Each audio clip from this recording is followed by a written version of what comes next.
Okay, welcome everyone. I'm Carolyn Jacobs. I'm with the GBH Education Department, and thank you for joining us this evening. This is a 1-hour presentation entitled Teach Diverse Stories with Primary Sources and Artifacts, and the camera and mic are reserved for the presenters. We are using Zoom, the Zoom webinar platform, but we invite you, the attendees, to chat with us or each other through the chat box and also post questions in the Q&A. We will try and get to the questions. The presenters will be tending to that, as well as we have Angelica, who's on the GBH education staff in the background, and she'll be posting lots of links and making sure that you are heard in the chat and the Q&A. On the screen right here, and it will be posted in the chat, is a link to a resource document that we've created that has lots of the links that we're going to be referencing tonight. And you will get that link as well as other links to the recording and to the survey, etc., in a follow-up email that we send tomorrow. That will go out to everyone who registered for tonight's session. We are sponsored by GBH Education, which is part of GBH Boston. GBH is the oldest and largest public media station in the system and in the country. And we are the producers of iconic programs such as Nova, American Experience, Masterpiece, Frontline, and lots of programs for children. And in the education department, we produce digital resources for teachers. That's the most of what we do. And that brings me to the next sponsor for our session tonight, which is PBS LearningMedia. This is where we publish a lot of what we produce for teachers. This is a free site. It's a co-production of GBH and PBS. Teachers and students will find thousands of resources on the site for K-12 across the curriculum, but we are very strong in social studies. So if you're not already a signed up user, you're welcome to browse the site without signing up, but we encourage you to sign up so that you can make full use of the functionality and download things, save things to folders, etc. We're also sponsored this evening by a very special collection of resources on PBS LearningMedia called Life During World War II, Using Artifacts to Understand History. This collection was built entirely from authentic World War II artifacts from the International Museum of World War II in Natick, Massachusetts. The resources have an international focus, which is a little unusual, and includes not only the US, but our major allies and Axis powers. And related to the title of tonight's webinar, this collection does not focus on the iconic military or political figures, but instead on groups of people like women. What were they doing in the war? Youth and minority groups. Each of the resources in the collection has built-in engagement functionality to bring students directly into understanding history through the artifacts. So we encourage you to check this out, and you'll have the link of that in the chat as well as on that resource document I mentioned. So I'm joined this evening and thrilled to be joined this evening by with Sue Wilkins, who is a 20-year veteran social studies teacher, former social studies teacher, currently the director of social studies curriculum instruction here at GBH Education. And Sue, previous to coming to GBH, was the education director at the International Museum of World War II in Natick that we just referenced. And when she was there, as the education director, she collaborated with the editorial and production teams here at GBH to create the collection Life During World War II. So she was very instrumental in that. We are also thrilled to be joined by Brenna Greer, who is associate professor at Wellesley College. Brenna is an historian and an author, and she is featured in the films, some of the film clips that you're actually going to see part of one of them in that collection, Life During World War II. And Brenna's, her first book is called Represented, The Black Image Makers Who Reimagined African-American Citizenship. And she's currently working on a second book, which examines post-war development of Black commercial publishing and its significance within US culture and Black life. Welcome, Brenna. And Marcus Walker is the next presenter on our screen here. And he is currently a teacher at Fenway High School in Boston. Previous to Fenway, he taught at South Boston High, which was recently known as Excel High. But South Boston High has a very strong reputation. It was the site of many racially motivated incidents in the early 1970s. And so there's a lot of history there at that school. Before becoming a teacher in 2004, Marcus worked for 8 years at Blackside Inc., the PBS documentary film company best known for producing the landmark series Eyes on the Prize. And Rich Caron is also with us. Hi, Rich. And Rich is director currently of the Emerging America program. He's been with the program since 2006, and Emerging America includes the Library of Congress Teaching with Primary Sources program at the Collaborative for Educational Services in Western Mass, and the National Endowment for the Humanities Landmarks of American History Institutes. Rich has also authored books, multimedia, and he leads many workshops for teachers in person when we're not in a COVID environment. Welcome to everybody. All right, so the plan tonight is Sue is going to kick us off with an opening primary source activity. And then Sue, Marcus, and Brenna will have a very rich conversation about using primary sources in the classroom. Rich is going to bring up the end with a little presentation about making primary sources accessible for all learners. And then I'll come back on at the very end for some final remarks. So just a reminder to the presenters that I'm going to be advancing the slides, and you can prompt me if it's it's not obvious and I'm not doing it. Okay. Thank you very much. Okay, great. Thank you, Carolyn, and welcome everybody. We're so happy to have you with us this evening. I'm going to open things up perhaps in a way you might with your students with an activity. And you know, one of the benefits of bringing primary sources and artifacts or artifact images into your classroom is that they allow students to engage in the work of the historian. And depending on how you set it up, students can do detective work to figure out what the primary source or artifact image is and why it's important, historically speaking. So I'm going to give you that opportunity to experience that right now. So Carolyn, if we could advance to the next slide. I'm going to ask everyone to take a nice close look at this World War II artifact image from the museum and to go into the chat box, if you will. And there are a few questions that I would like you to respond to. First of all, what do you think these were used for and by whom? And the questions are showing up in the chat box now.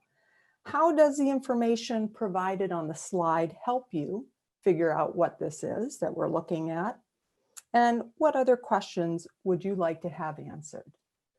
So if you're feeling game and can add your ideas to the chat box, we'll give that a few minutes. And while you're thinking about that and typing in your answers, you know, these types of questions with images, these are great activators for a class.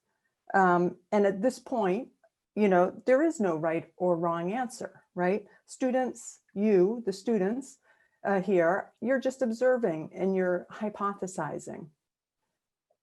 And these are great ideas. Yeah, oh, perfect. This is great. And so you can imagine this taking place in your class. This is easy entry for students. It's great. You know, everybody wants to participate, everybody can observe, everybody can report on what they're observing. And as we continue to read this, this again is really fabulous. The next step, of course, would be to provide your students with some additional information. And you could present that information yourself.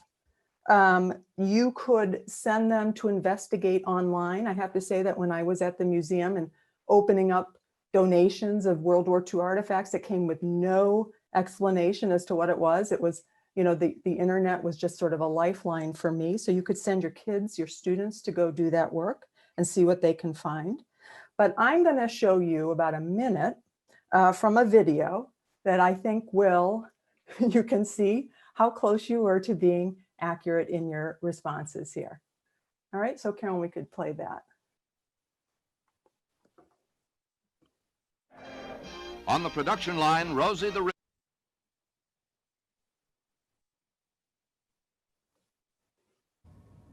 There was the expectation that every family would volunteer one member to neighborhood associations called Tanaragumi.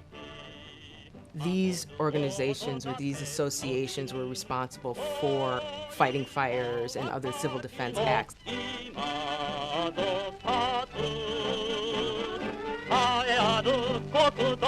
And because there were so few men available, women primarily made up the civilian firefighting force.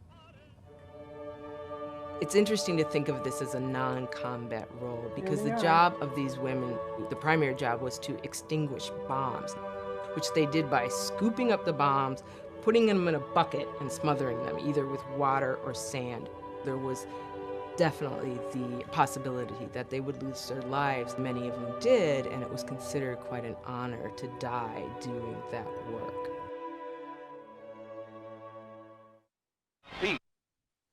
Great. So from that film clip, and Brenna, thank you, starring role there, we learned that these hoods were used by Japanese women who were recruited as civil defense workers late in World War II. We know from that image information, this was 1944, so late in the war, the Japanese government actually tried to keep women entirely out for as long as possible. And they're trying to defend against the effects of Allied bombing raids on the Japanese homeland. We learn from Brenna, this was extremely dangerous work. And you might ask students, well, what kind of protection do you think these hoods actually provided? And if the students determine, you know, not much protection, because really it's just cotton cloth with some batting inside of it, you could have a discussion about why the government bothered with this at all. You know, it was fairly futile work, actually. Or you could move this into a discussion of the different roles that women played during World War II and how that knowledge adds to students' understanding of this as a total war.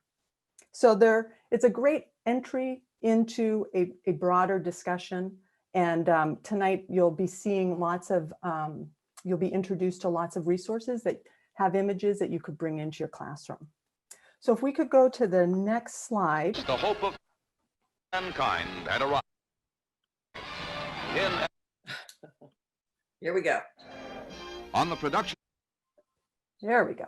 Okay, perfect. I just wanted to point out that that artifact image in the video comes from the Life During World War II collection on PBS LearningMedia, and specifically the Women in Combat resource, which you can see here. Okay, so we can go on to the next slide. All right, so it's now my pleasure to bring in two of our presenters, Marcus and Brenna, into our conversation. And I thought a good place to start is to define what we mean by primary sources. And before we hear from our panelists, I want to give our audience just a chance to respond to this question. And again, if you could put your response into the chat, how would you define what constitutes a primary source or artifact?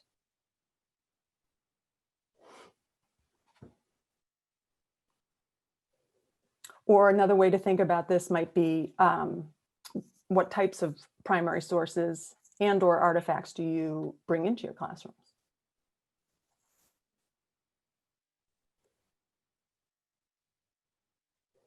That's great. nice range of ideas there.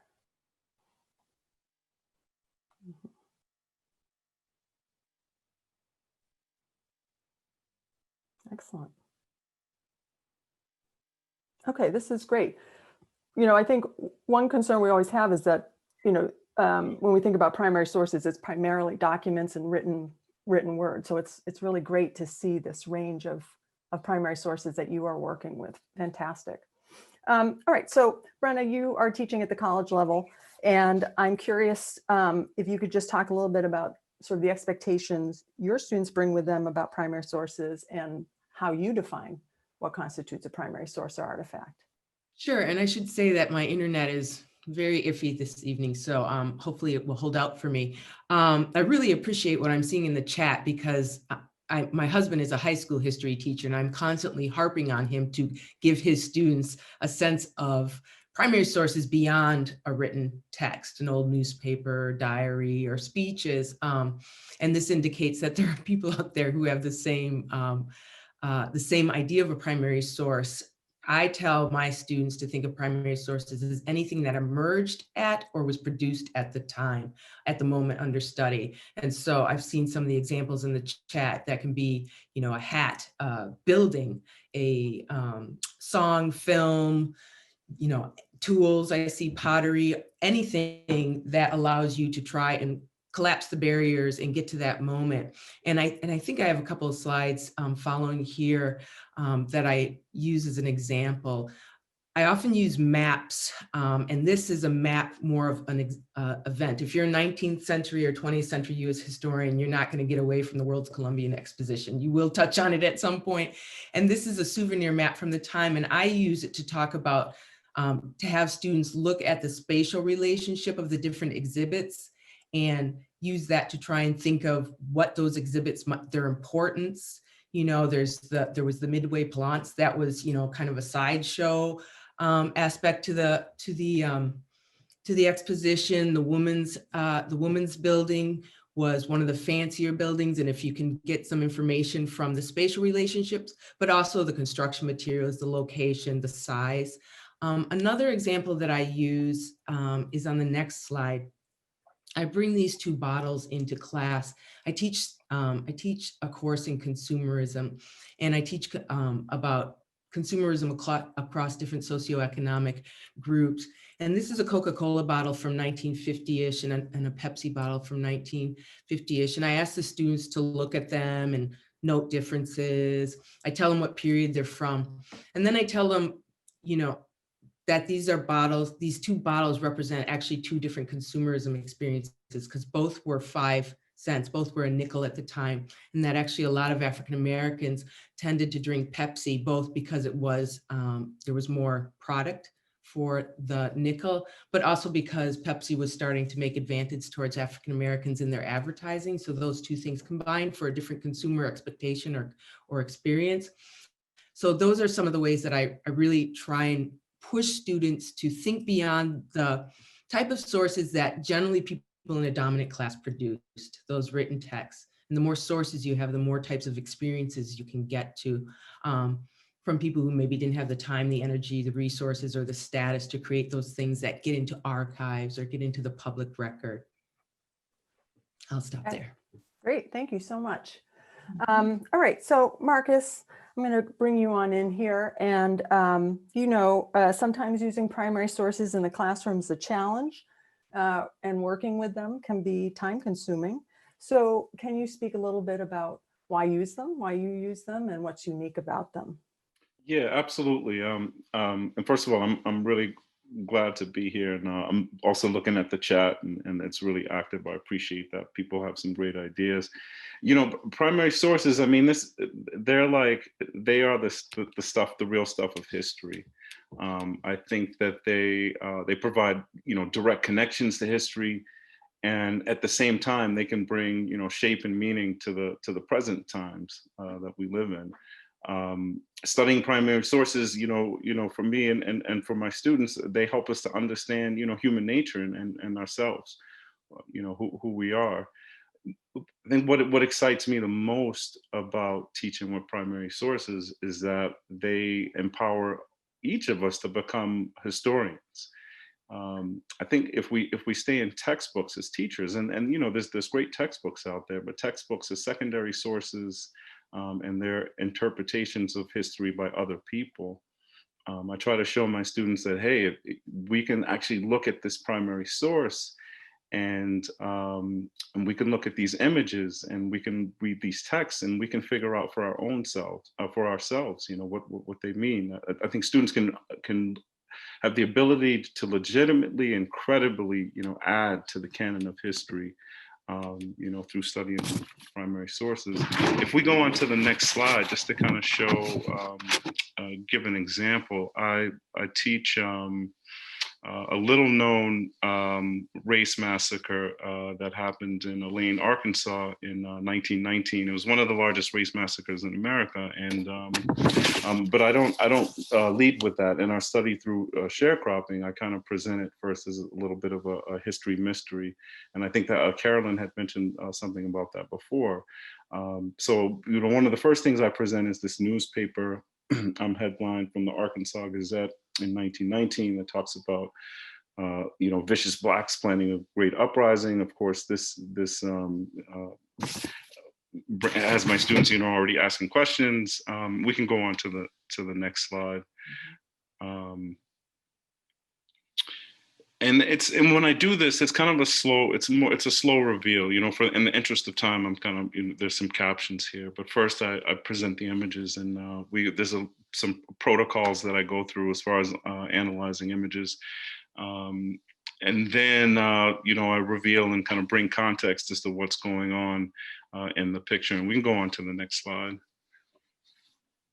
Again, you know, imagine this image without the caption, getting students to think about what is the action in the picture, where's the focus, what could be happening in the background, what people are wearing, and so on. And then, you know, revealing more and more about the story. We can continue on to the next slide.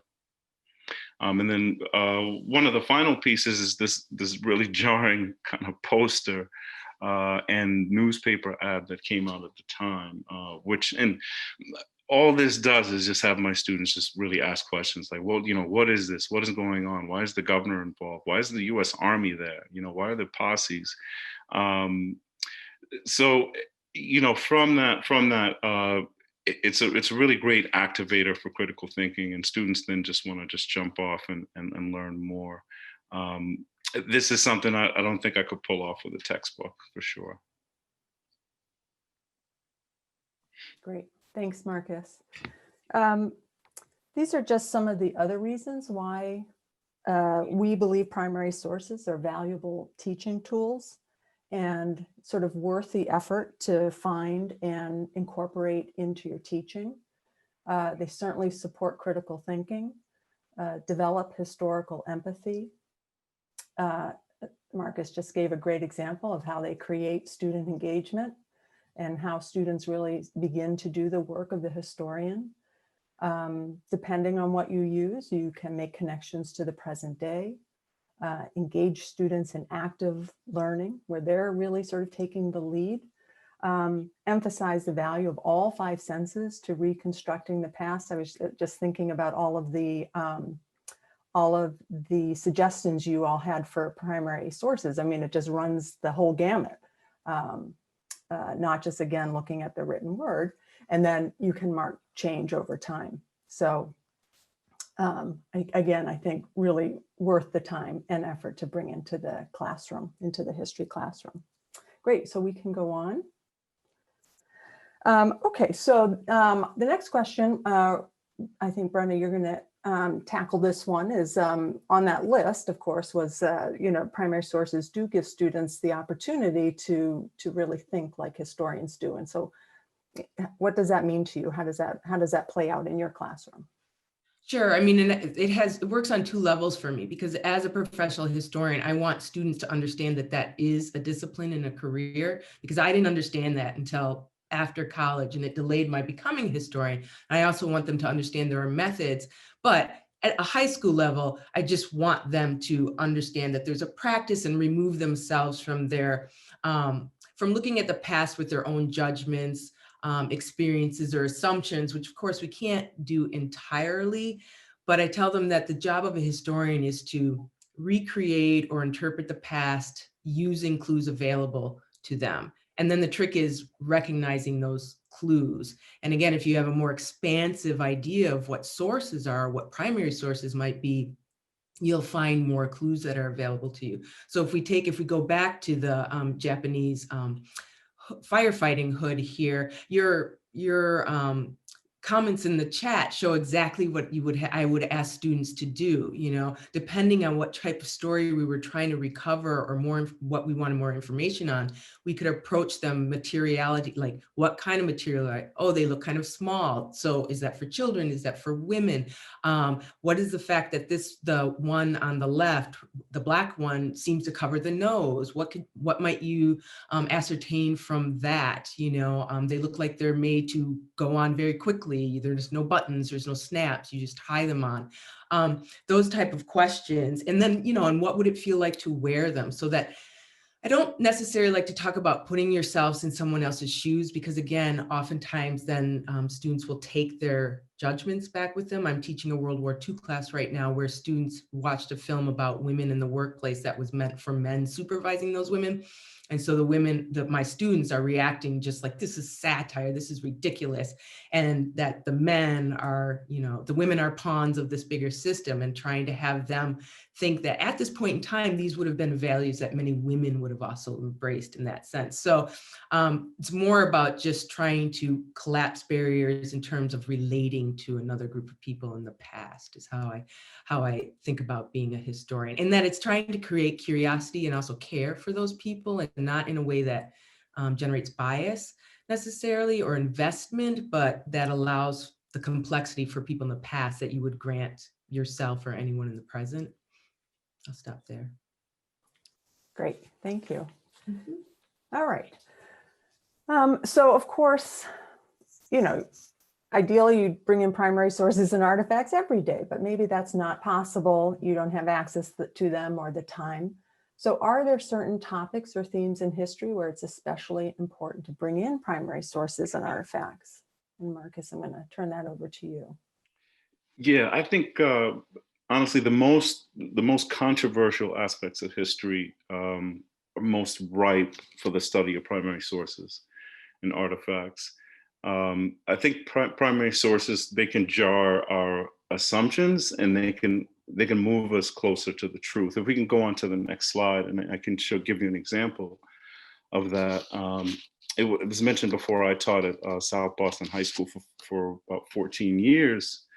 And my students, a lot of them, when I show this image,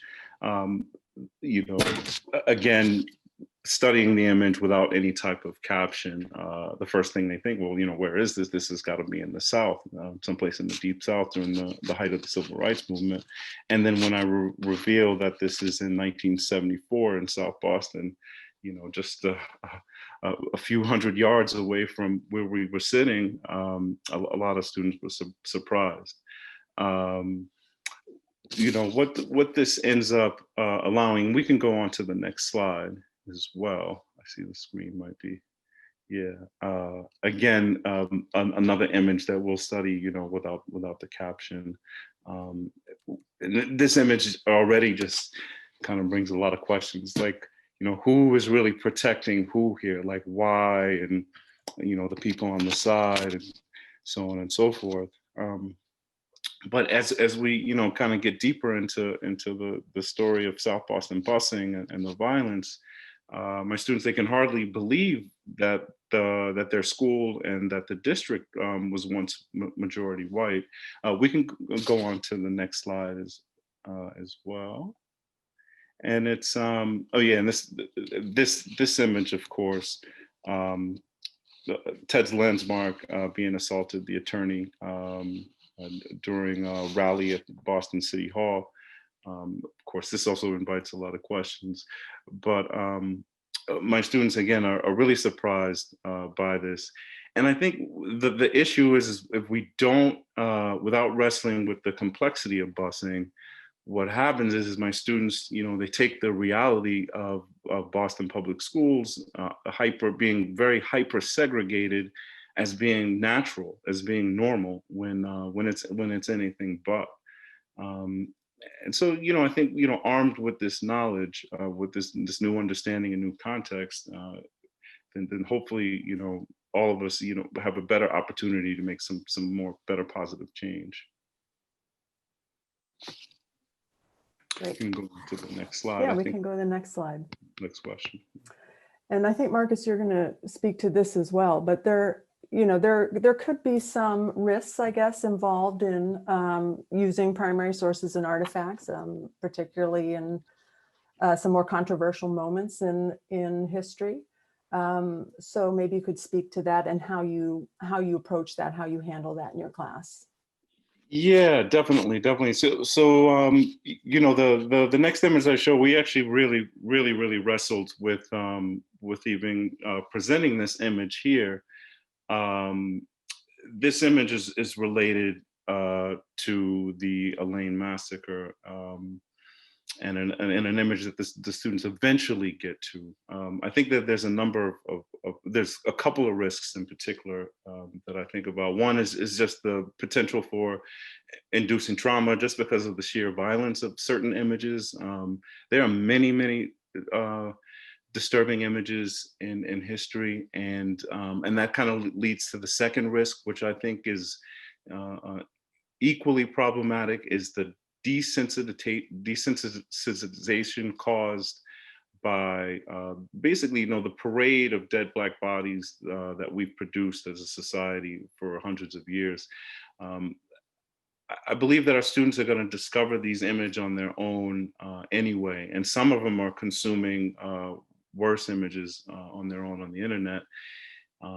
And it can't be emphasized enough that, preparing students for this begins on the first day of school, making sure that students feel safe.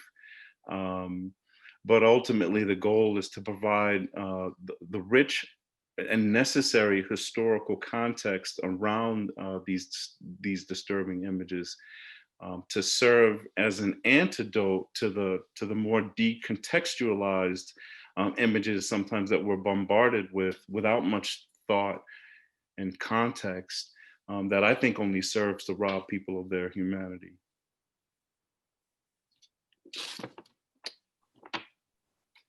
Great. Thanks, Marcus. Marcus, I know when in our other conversations, you talked a little bit about some of the early prep work you do before you show an image like that. I was just wondering, we do have time if you could just speak to that for a minute.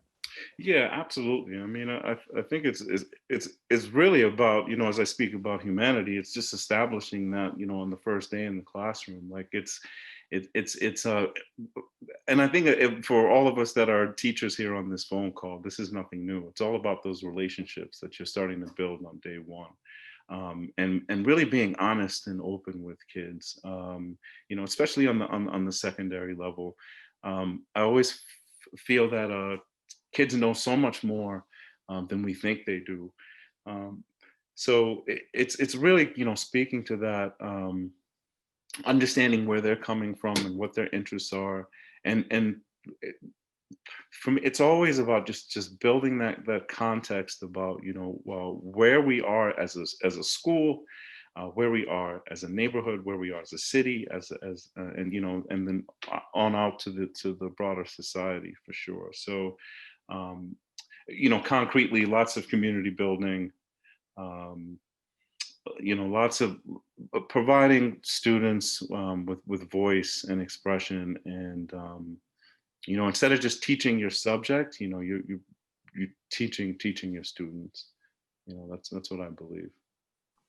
Great, thank you for going back and covering that. That's really helpful. This what you're looking at now, everybody, I just wanted to highlight the fact that there are some PD videos that are part of the Life During World War II collection. They're under the tab Teaching Strategies. And so there are some concrete suggestions of how to teach artifacts in the classroom setting. But I also just wanted to highlight there is a video about working with controversial artifacts, and that might provide some guidance as well on this issue. Great, thank you. So we could go to the next, and this is our last question. I think both Marcus and Brenna will speak to this. Can you describe how incorporating diverse stories and voices has resonated with your students? And so I think we could. Yeah, I'm not sure, but Brenna, if you wanted to start or I wanted to start, I'm not sure. I guess remind us of what the next slide is and we'll see who's starting. Okay, yeah, so that seems like this is me. So this is just a quick example I wanted to go through. I was teaching about the Trail of Tears, and we started with the more so on the history side. Speeches from Andrew Jackson and John Ross, one of the Native American representatives, and so on, and looking at maps.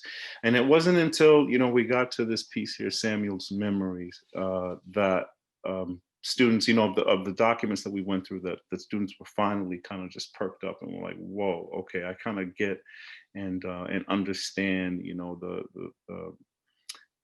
how horrific this event was."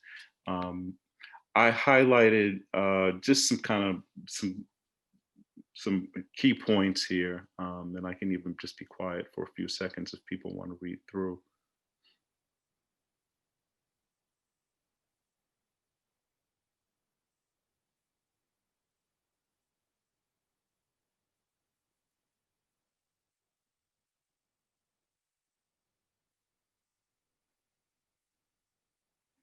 So this particular piece for me, kind of worked on a number of levels. I mean, of course, it just speaks about the sheer violence, but it also kind of sparked this really discussion about hatred and perspective, and eventually they're coming around to talking about what reconciliation or forgiveness actually could mean in history. So this was just a really led to a really rich point in my classroom. So that's my piece.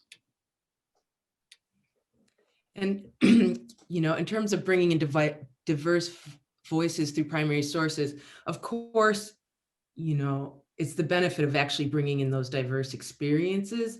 And for me, a lot of my work is about bringing in marginalized groups into U.S. history, because I'm an African Americanist, but I'm a U.S. historian, and I think those are the same thing, but often they get treated as separately. So certainly it's about incorporating stories that are less visible. And so with this poster, this is a World War II Office of War Information poster that was made because the government needed African Americans to commit to the war effort. And I'll have students look at it, and then students love images, and so then we talk about the image, and they never fail to recognize that the white man is higher than the black man in the picture, even though they're working together, and we talk about that. But again, it's not just about bringing that African American man into the war story. Once you do that with African American men or women, or people of Japanese descent, Native Americans, et cetera, you actually get a fuller picture of US history at that point in time. When I bring African Americans into the story, I'm able to talk about how demographics all over the country changed. The West became 33% Blacker during World War II. African Americans for the first time were in more urban areas than rural areas. We could talk about the changing market, in the sense that African Americans had more money, and so advertisers started thinking about consumers differently. It allows for a lot more conversation by bringing those other groups into a story. And I do think it's important, going back around to the incorporation part, when you write marginalized communities out of war stories, national war stories that are so central to ideas of citizenship, I think there are costs to that. So this is a poster that visually puts them into that story, but it's also problematic and allows you to talk about some of the complexities of that moment. Wonderful. Thank you so much, Marcus and Brenna, for this discussion. I wish we had even more time, but it is now my pleasure to turn the webinar over to Rich. Thank you. We're going to take a look at universal design for learning and some specific applications for use of primary sources with universal design. And if it's a totally new term to you, I'll just give a quick thumbnail of it and then point you to some resources where you can go deeper with it. The basic idea of universal design for learning is that we kind of flip around the idea of making curriculum accessible rather than looking at students as being the ones with the disability that we need to help them accommodate to our curriculum.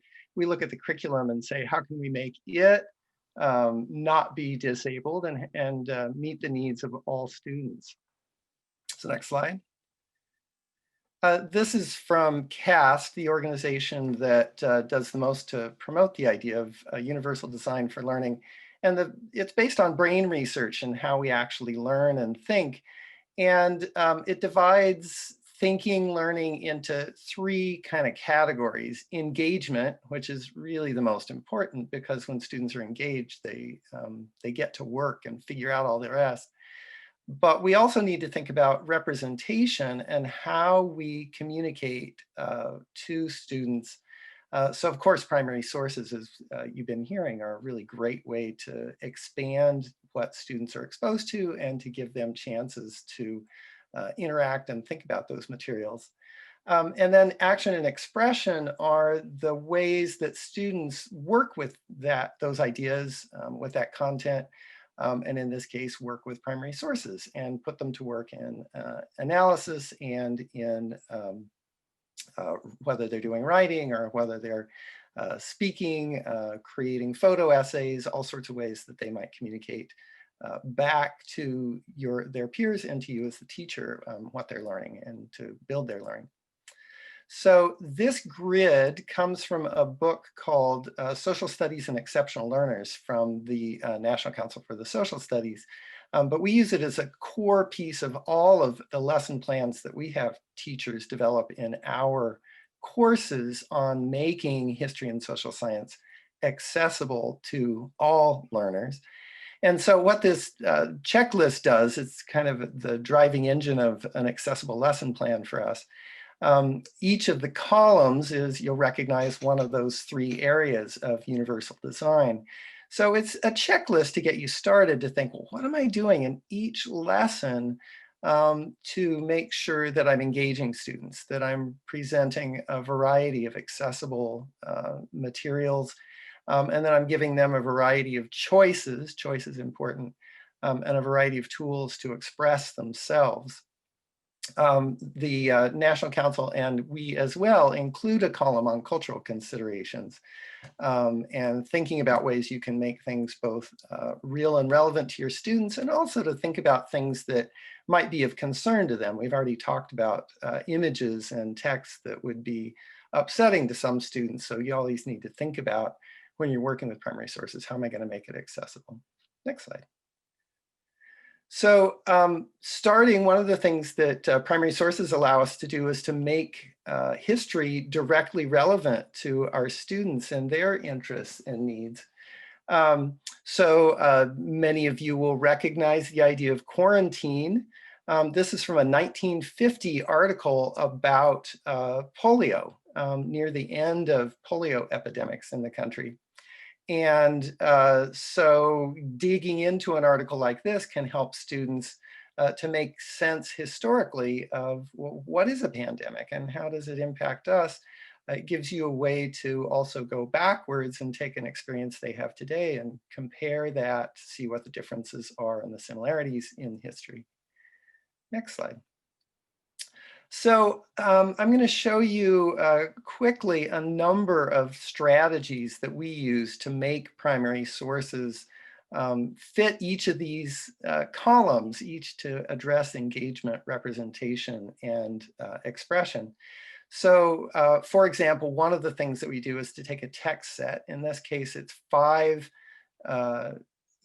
images in a document about veterans of the Civil War.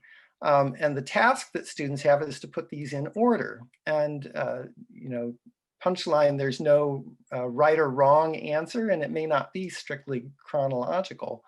But when students are manipulating the documents and images, they develop a level of engagement with the material that they don't get if they're just looking at things on the wall or looking at static documents.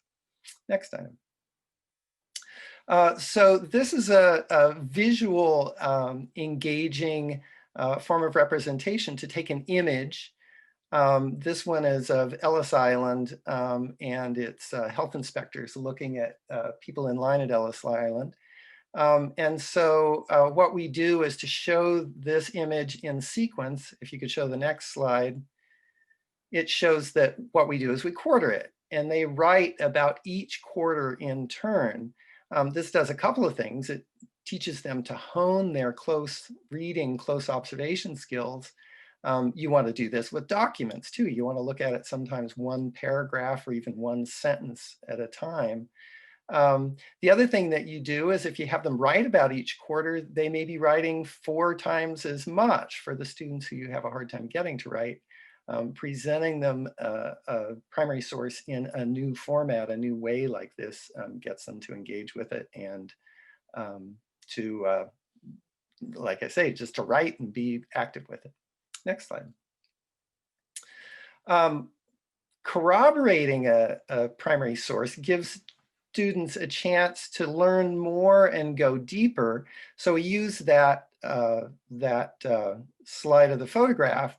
And then we give them an excerpt. You can see in the bottom right corner is the entire bill of the 1882 Immigration Act.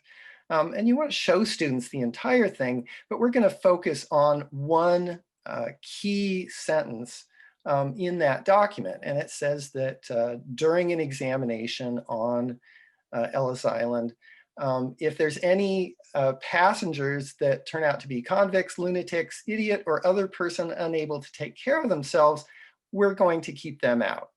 So this is the first point that was codified in federal legislation. Next slide. Okay, timeout. I'm sure many of you caught that I was putting out there a couple of offensive terms that were at the time the terms that were just used. So one of the things you need to do working with primary sources is to set some ground rules.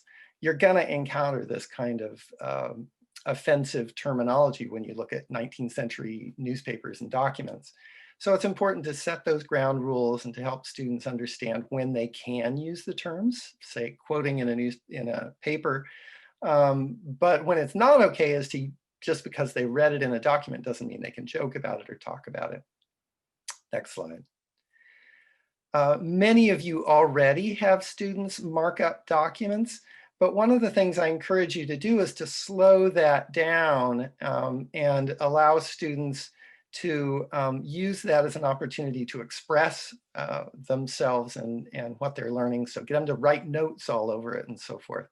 I also encourage you to teach how documents are structured. So for example, I call it looking at the architecture of a document. What does a bill in Congress or a legislature look like? What are the parts of it? Teach them to recognize those parts. Some students will just pick that up, but in order to be truly expansive and including all students, you need to explicitly teach those skills. Next slide. So another way to get students to engage with material, there's some kind of fun things you can do. I get little Post-it notes that are in the shape of thought bubbles and have students go up when it's in person or digitally. They can do it on their screens and they write a little thought bubble over it, say the guard who's checking people's eyes at Ellis Island. Another thing you can do is to set up a talking tableau. If you've got students in front of you in your classroom, they set it up at the front of the classroom. If you're doing it remotely, then maybe they each act out a person and they say what that person would be saying. It's a way of getting them more engaged and again, getting them to interact with the material. Next slide. Another thing we'll do is, I mentioned having students put primary sources in order. You can just line them up on a timeline or have them write an essay, but why not have them create a cartoon strip? And here's a fine example of a Civil War battle, and then one of the veterans talking about getting help from the government, drawn by some teachers in a workshop. Next slide. These days, we're all doing a lot of having students create things digitally. This is back in the days when History Day presentations were done in person. This student is presenting a website, but I encourage you to think about ways to have students take those primary sources and drop them into their documents so they can talk about what they're learning and talk about their conclusions and so forth. So the questions that we've been aiming to answer here are, how can primary sources foster student inquiry? It's not just about students getting a whole range of new documents, but it's getting to ask their own questions, to do those, pursue those mysteries, to do those investigations. And also, we've been showing a whole bunch of different ways of using a diverse text set, that is primary and secondary sources, to expand the perspectives that students are exposed to and that they're thinking about. So think about both the media that you use, we've been talking about that, but also make sure you're presenting primary sources from a variety of perspectives. So let's take a look at a text set. This one is from the Library of Congress on the women's suffrage movement, and you can access an excellent activity at the on the PBS site, where they focus first in this text set. If you could go to the next slide, focus first on a map, and the activity really focuses in large part on this, and thinking about the suffrage movement in the years leading up to passage of women's suffrage. And who else had it and what was going on with that, and how was that information presented to the public. Next slide. Another primary source from that same text set.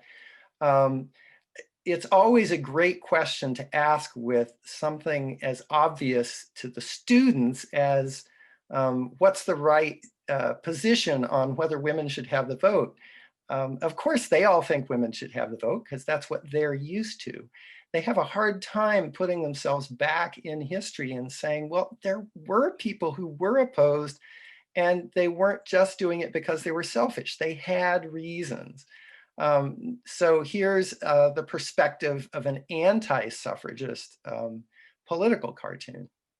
Next source.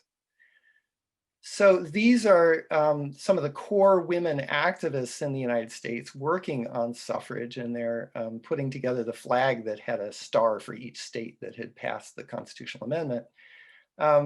But you could have students take a look at this and say, well, who are these women, and what can we tell by who's in the image and who's working on this, by their clothing, by their ages.